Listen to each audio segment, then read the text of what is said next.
అష్టాదశ పురాణాల ప్రకారం ఈ సృష్టిలో అత్యంత శక్తివంతమైన దేవతలు ఎవరో మీకు తెలుసా? టాప్ 10.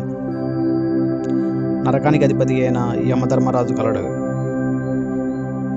9వ స్థానంలో దేవతలకు అధిపతి వజ్రాయుధాధారి స్వర్గాధిపతి అయిన ఇంద్రదేవుడు కలడు. 8వ స్థానంలో భూమికి ఆధారమైన ఆహారాన్ని అందించే సూర్యభగవానుడు కలడు. 7వ స్థానంలో శివపార్వతుల తనయుడు కార్తికేయ స్వామి. 6వ స్థానంలో విఘ్నాధిపతి వివేకదంతుడు తొలి పూజలు అందుకునే వినాయకుడు.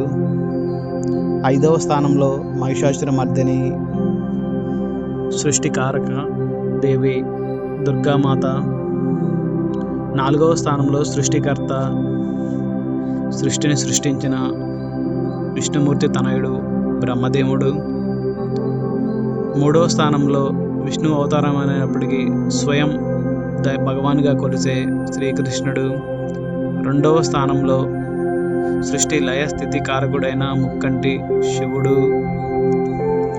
ఇక మొదటి స్థానం వస్తే రాక్షసులను సంహరించడం కోసం, సృష్టిని కాపాడడం కోసం దశావతారాలు ఎత్తిన శ్రీ మహావిష్ణువు. హనుమంతుడు, శ్రీరాముడు శివ విష్ణు అవతారాలు కాబట్టి ఇందులో ప్రత్యేకంగా ప్రస్తావించలేదు.